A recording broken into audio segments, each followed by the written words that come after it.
program is proudly brought to you by Daytech PNG Limited.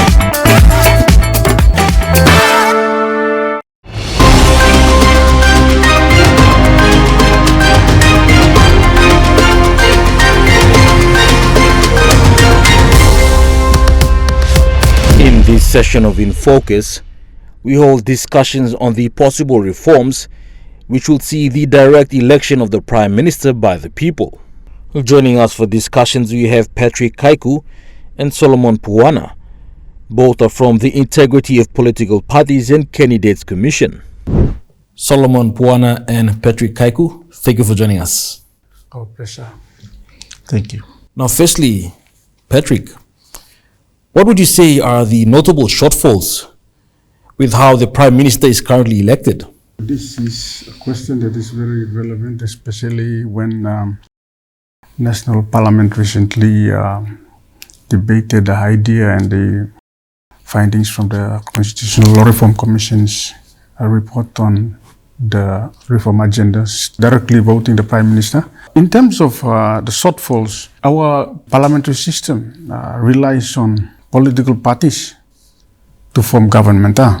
Section 63 of the Organic Law on the Integrity of Political Parties and Candidates invites the party with the highest number of candidates declared during a general election to have the first option of nominating a prime minister or a candidate for the prime minister position. And then parliament votes on that. Since 1972, at least, governments have always formed with coalition partners.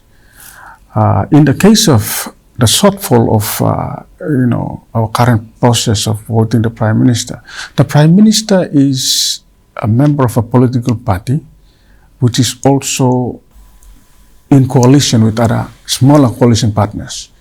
So one of the shortfalls is you realize that the prime minister has to contend with coalition partners. This is very obvious when ministerial portfolios are distributed and the prime minister does the full-time responsibility of looking after the coalition partners for fear that these coalition partners, if they are not fully, remunerated or incentivized for being part of the coalition government, they may rebel or join forces with the opposition to institute vote of non-confidence. So it's basically the result of our weak political party system on the floor of parliament that allows for the security of tenure of the prime minister. He or she will need to guarantee to coalition partners who are part of the government to be loyal to the major political party. This is, I think, a result of the parliamentary system of government we have and our weak political party system in the country. Secondly, if you look at the government formation process, the voting of the prime minister is usually, especially after general elections, there's usually the lobbying that goes into it. You and I as voters, our influence just ends at the ballot box. When the members that we elect into parliament, they go onto the floor of parliament to elect the prime minister, our influence as voters ends right there. We cannot have any say on who our member of parliament votes as prime minister. So that is perhaps one of the weaknesses associated with the voter having a direct say in who's supposed to be the prime minister. We just leave it to the discretion of our members of parliament to vote the prime minister. And you see, in a lot of instances, prime ministers are not always reflective of the popular will or the aspirations of the voters, the average voter. So those are the two issues that I see relevant to this discussion. There's currently a hotly debated reference before the Supreme Court regarding the vote of no confidence. Has the provisions achieved its intended outcomes over the years? The vote of no confidence is used as a mechanism of keeping the executive in check and the prime minister. When our constitutional forefathers wrote up the constitution, the intention of it was to prevent dictatorial, authoritarian intentions of prime ministers or executives. It's normally built into our parliamentary process of keeping the executive in check. in terms of the recent use of it, some will say it has been trivialized. In most instances, there's no really genuine momentum that compels the opposition or whoever in the parliament to move it. So the intentions of the vote of no confidence initially, if you look at the speeches and the writings by people like Dr. John Momish, they did not really think that votes of no confidence will be necessary. They assumed that Papua New Guineans over time will mature and grow to become, sophisticated and know the importance of good governance and responsible leadership, and eventually the vote of no confidence provision will not be used. But you see, our politics is still evolving, and there's also the human element of opportunism. There are political leaders who also, seeing the need to destabilize so that they get into power to access the executive power for their own personal benefits and whatever ideas they have about the national development agendas of the country. Now, Solomon, what should we expect in the event that Papua New Guinea adopts a system of election of prime minister that is based on popular vote? Well, in a democracy, there's two systems. One is the parliamentary system, which we currently using now, adopted from our colonies. And we have this presidential system, which is the popular vote, where people vote for the prime minister or president directly. In looking at these two systems, the parliamentary system, when we look at our system that we've adopted, basically the prime minister is elected on the floor of parliament, and we as people give mandate to the person or the candidate, and then whichever party that has won the majority of votes is then invited to form government. And obviously the party leader is the prime minister. In terms of the popular votes, the system it's a new agenda or a new system that will change, where the people will vote directly to vote direct the prime minister, which is more a system where it's under the presidential system, which it's something new for Papua New Guineans. With the current electoral system being used, would you say that it will require further reforms or improvement to account for this process? Yes, obviously it will, because the nature of directly voting the prime minister will also alter the way we vote to vote for the prime minister. In the past, for PNG we used 3, which is the optional preferential votes, which was used in the 1960s and upwards, 1964, and then we changed to first past the post, and then currently we're using the LPV.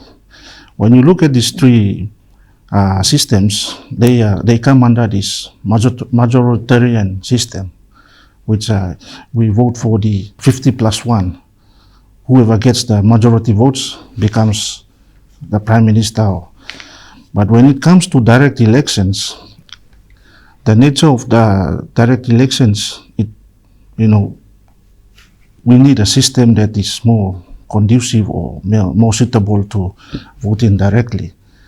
And when we look at direct elections, we will lean more towards being a 2-party system. Currently, we are a multi-party system, which we have coalition governments. But when it comes to moving or aligning ourselves to the direct election, then we will have to obviously change the voting system to suit the system that we are trying to adopt, and also in our context.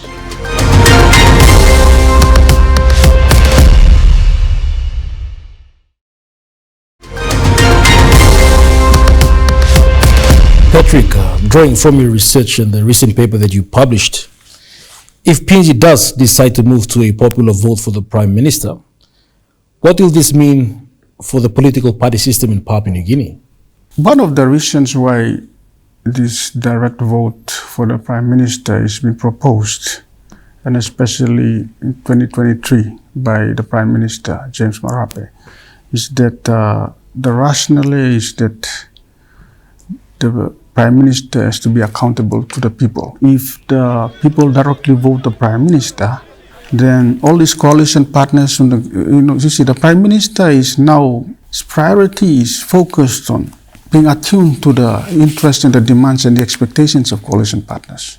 If people directly vote the Prime Minister, the security of tenure of the Prime Minister is guaranteed, because if members of Parliament try to remove the Prime Minister, they will have to go back to another election again, a popular vote to get the new Prime Minister, So the Prime Minister currently is now the prisoner of parliamentary antics. So directly voting the Prime Minister, the Prime Minister is now accountable to the people, and he will now be responsible for managing national affairs instead of focusing on all the parliamentary demands of his coalition partners. So that was the logic of this proposal. The proposal itself is not new. 2013, Sir Julius Chen suggested it. 2017, Peter O'Neill suggested it, and I think it just got resuscitated again in this term of Parliament. Now, to the issue of what will become of political party system, our political parties will still exist. But you see, Section 63 of the OLIPEC provides incentives for political parties to exist. Political parties exist so that they can contest elections to form government. That's the business of political parties. They enlist the support of voters. They sell their policies at the electoral marketplace, and then they get mandated by the electorate to go and form government to implement these policies. In the event that the Prime Minister is directly elected by the people, now we have questions about whether political parties will become relevant in terms of the Section 63. They will have to get the electoral mandate to come and form government. That now disqualifies and disincentivizes their ability to exist at all. But the way I see it, political parties, if they exist, they will become parliamentary factions. And if they are parliamentary factions, in the event that they don't form government, have no say in who the Prime Minister is, they will also use their leveraging power to also lobby for material benefits. So we are going to move to a presidential system. Direct election is a presidential system. The Prime Minister will not be connected to Parliament, but its legislative policy agendas will have to get to Parliament. That's where the political parties now will exist. And we will not change the behavior of political parties and lawmakers. They will still lobby. So, for example, if a Prime Minister who is popularly elected wants to pass a legislation, once his agenda implemented, he will go to the Parliament to seek endorsement. And you'll see the lobbying for the rewards and incentives and benefits will also be happening. So, in terms of how we see it, political parties will exist, but we will not do away with the behavioral nature of the human element of the lobbying for perks and privileges and the material benefits that come as a result. We see it in the current context. Coalition partners, they lobby to maximize on their interests and the individual interests. It will not change, because it's a behavioral thing. It is persistent in our politics. There have been calls to establish specifically two houses, a possible House of Senate in the future. Would that be a viable option? That's going to be a serious kind of reform, constitutional reform that's going to be involved. And also the cost of it. Papua New Guinea, we have not exhausted all the avenues of our current system. There's nothing we have not gotten by hindsight, a very sophisticated, institutionalized political party system, or even our parliament is not that sophisticated in terms of the debate and the quality of it. So adding another layer, the bicameral system, into something that is still in progress, a work that is still in progress into our parliamentary system, it's going to add additional cost. And we have to look at the costs and benefits. Over governance, over representation is not the issue here. I think it's making sure that government is responsive and the public service machinery is also meeting the needs and the aspirations of our citizens. Having a two house, as Patrick has mentioned, it will be too costly. And when we want to adopt the bicameral system, we can also look at the system of Bougainville, where they have a two house. So in terms of, if we want to adopt that, we can always look at the Bougainville model, where they have the upper house and the lower house, where the upper house they have the national members plus the provincial members, and the lower house they have the traditional chiefs and committees. So we can always adopt to that, but we will always have a total overhaul to hold our constitution, because it will also affect some of the legislations, relevant legislations like the electoral voting system and all that, and also looking at how to remunerate all those members in parliament, the upper and the lower house. Now, Solomon, how prepared is the registry of political parties for the possible implications in the event that this constitutional amendment eventuates? Currently, Parliament has passed our revised OLIPEC 2024, and we are in the period of transition from the old law, OLIPEC 2003, to OLIPEC 2024. But at the moment we are it's still within the process where going through proofread by Parliament, and then before it is effective or effected, where it will go through the Governor General for approval, and then goes back to Supreme Court to vet the provisions.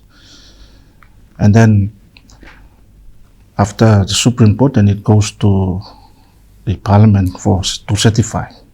And then once certified, then it goes for gazettal. That's when it becomes a public. So at the moment, we are still at the stage of transiting from the old to the new. But in terms of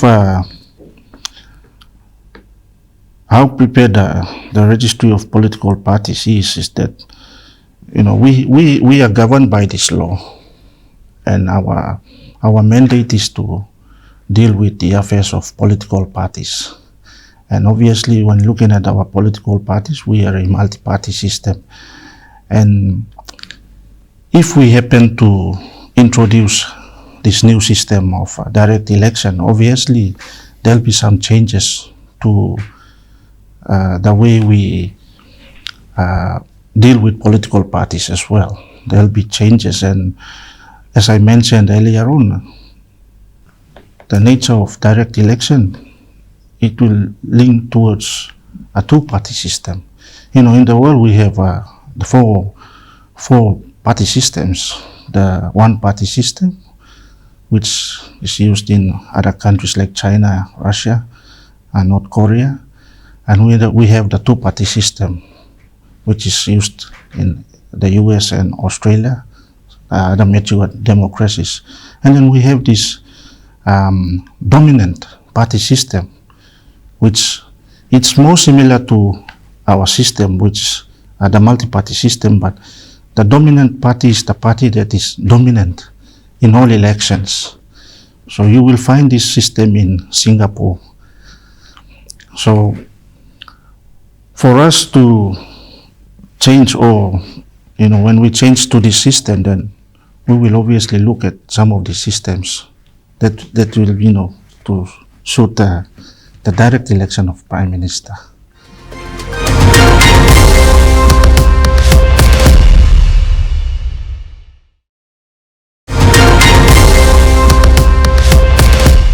During a recent debate in Parliament, former Attorney General and Minister for Justice and member for Sinisine Nyongomul, Karen Gakua, has cited potential cultural sensitivities or potential for tribalization in the election of the Prime Minister. Would you agree that that is a major issue to consider prior to making this reform? That is a very valid question, and especially Papua New Guinea being a multi-ethnic, multilingual, highly diverse society. One of the criticisms of this idea of direct prime minister is that regions with the largest populations will block vote and somehow dominate the election of the prime minister.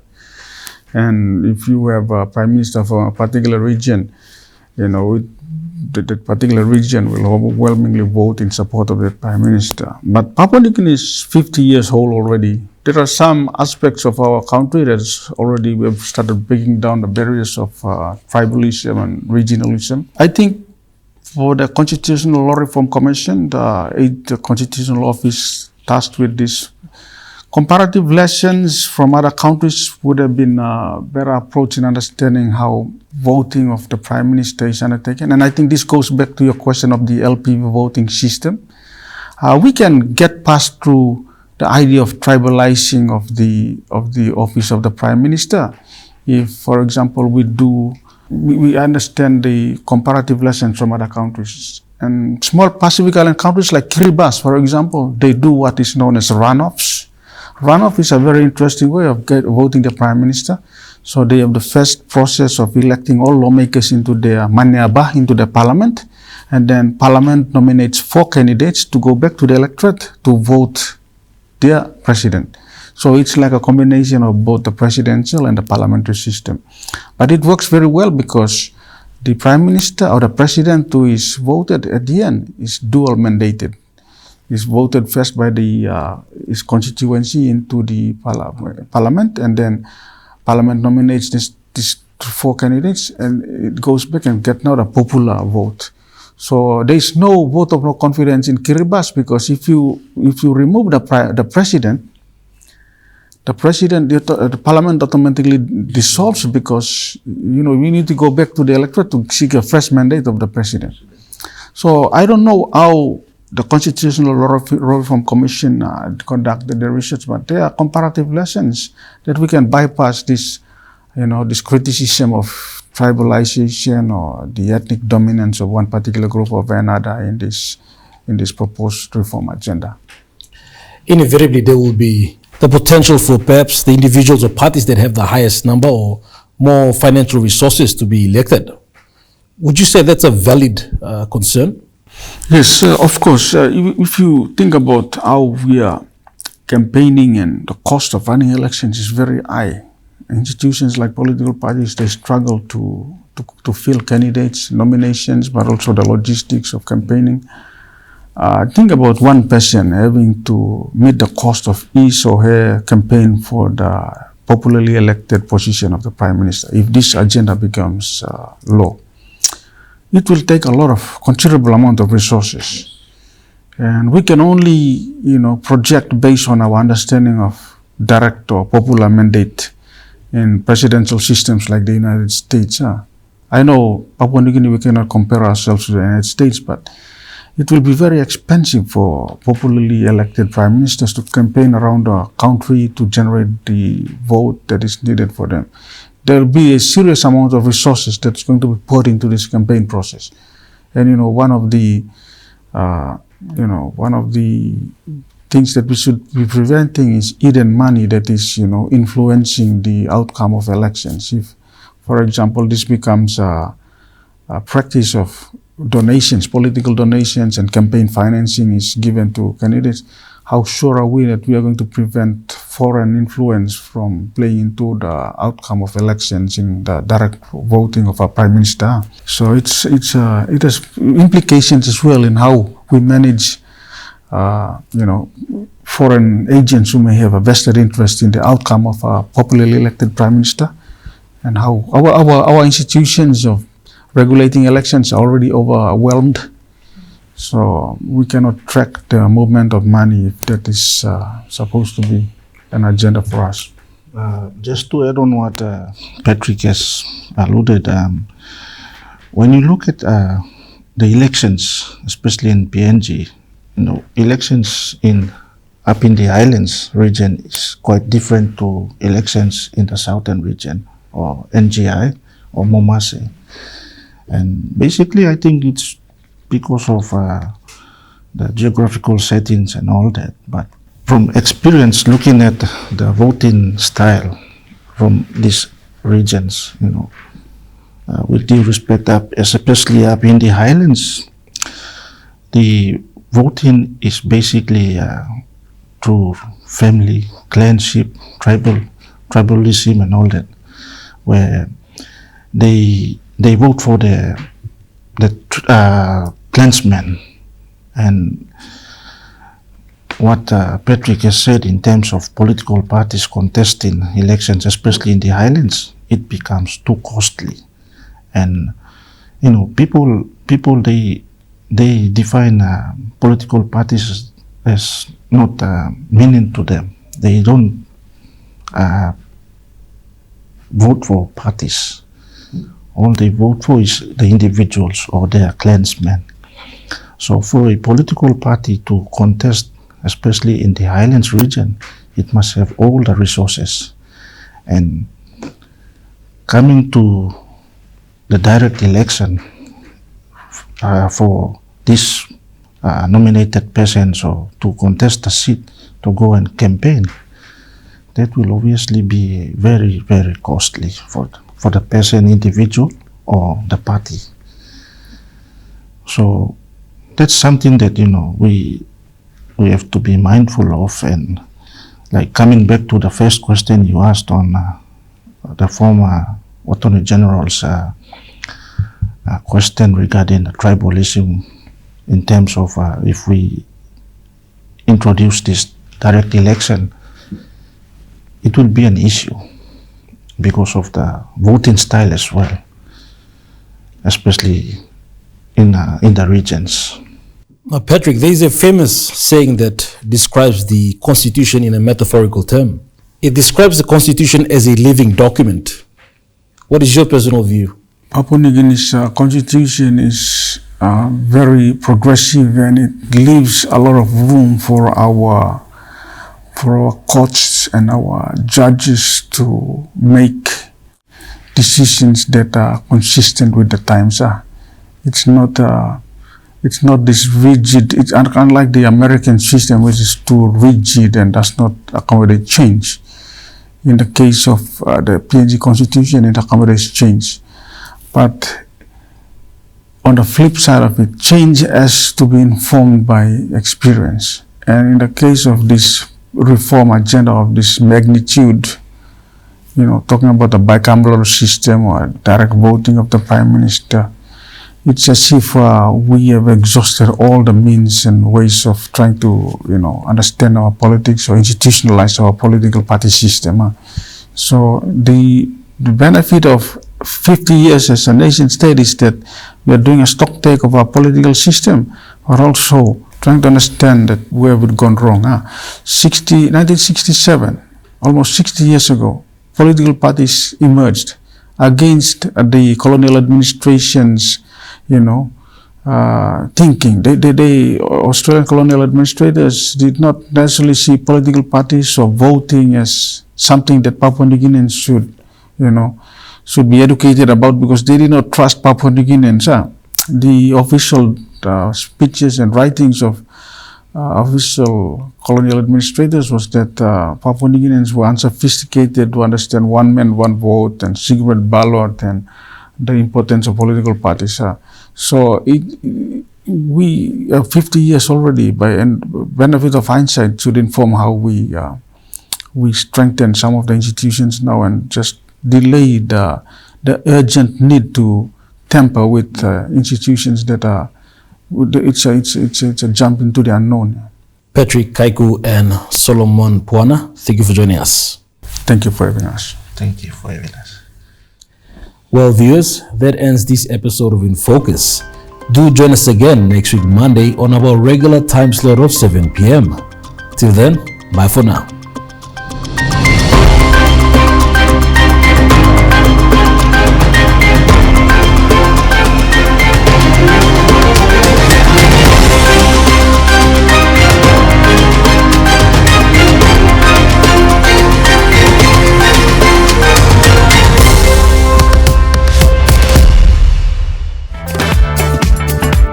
program was proudly brought to you by Daytech PNG Limited.